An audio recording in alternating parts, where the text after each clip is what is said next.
আসসালামু আলাইকুম বন্ধুরা, জামিলা হোম ব্লগসে সবাইকে স্বাগত জানাচ্ছি আবারও। তো গত ব্লগটা ছিল আমরা হসপিটালে যাচ্ছি আমার হাজব্যান্ডকে নিয়ে।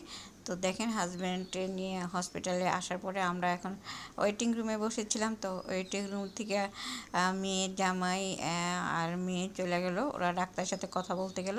তো এইখানে এই রুমের ভিতরে আমার হাজব্যান্ডকে নিয়ে আসছে। এই রুমটার মধ্যে এখন তার ওজন মাপা হচ্ছে এবং হাইট মাপা হচ্ছে, তার ওজন কতটুকু আছে এবং হাইট কতটুকু আছে, তার যেই সমস্যা সেই সমস্যার সিমটমের উপরে ভিত্তি করে এই ওজন এবং হাইটটা মেপে নিচ্ছে, যাতে করে তার ট্রিটমেন্ট করতে সুবিধা হয়। তো এখন তার ইয়াটা আবার টেস্ট করা হচ্ছে, প্রেশারটা ডায়াবেটিসটা, যে ডায়াবেটিসটা কী পরিমাণ আছে। এবার তার প্রেশারটাও টেস্ট করা হচ্ছে। এই রুম থেকেই অনেকগুলো জিনিস টেস্ট করা হয় এবং এখান থেকেই তার ব্লাডটা নেওয়া হয়।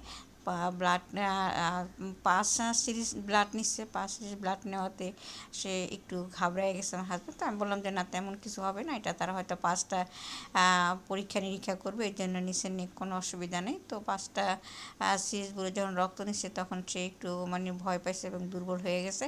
তো আমরা ওয়েটিং রুমে বসে আছি। সে আবারও একটা রুমের মধ্যে গেছে, ডাক্তারের কাছে গেছে, কি করে ডাক্তারে কি বলবে সেটা শোনার জন্য। তো মেয়ে এবং মেয়ের জামাই, তো এই লাভ চিহ্নটা দেওয়ার একটাই কারণ হচ্ছে যে এইখানে যারা যারা আমরা আছি সবাই আমার ভালোবাসার মানুষ। আমার 2 মেয়ে আছে, আমার হাজব্যান্ড আছে, মেয়ের হাজব্যান্ড আছে, সবাইকে আমি ভালোবাসি। সেই জন্য আজকের ব্লগটা আমি এই লাভ চিহ্নের মধ্যে সবাইকে একসাথে ধরে রাখার চেষ্টা করছি। তো যাই হোক, আমার ছোটো মেয়ে এখানে ওয়েটিং রুমে বসে আছে। তো ডাক্তারের কাছে গেলে বুঝে নিই, তো ডাক্তারের কাছে গেলে অনেক সময় ব্যয় হয় এবং অনেক সময় অপেক্ষা করতে হয়। কিচ্ছু করার নেই, আপনি প্রাইভেট ক্লিনিক বলেন আর সরকারি ক্লিনিক বলেন, যেখানেই আপনি যান না কেন, ডাক্তারের কাছে গেলে আপনাকে সময় ব্যয় করতে হবে এবং অপেক্ষা করতে হবে ডাক্তারের জন্য। তো টুকটাক কাজগুলো হয়ে গেছে, কিন্তু মেইন ডাক্তার এখনও আসে নাই। দেখেন, বুড়া বয়স আবার একটা ফুল নিচ্ছে ছিঁড়ে, কাকে দিবে সে ফুলটা। এখানে আমরা একটু মজা করলাম। তো এইখানে হচ্ছে ইসিজি রুম, এখানে তার ইসিজিটাও করা হচ্ছে, বুকে কী পরিমাণ ব্যথা আছে বা বুকের ব্যথার জন্য অন্য অন্য সমস্যা হবে কিনা এই রুমটার মধ্যেই করা হচ্ছে। তো এই ইসিজিটা করা হইলেই আমাদের কাজ শেষ। তো আমরা বাসায় চলে আসবো।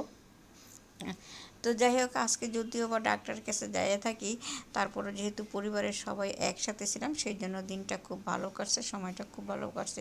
তো আজকের ব্লগ এই পর্যন্ত, সবাই ভালো থাকবেন।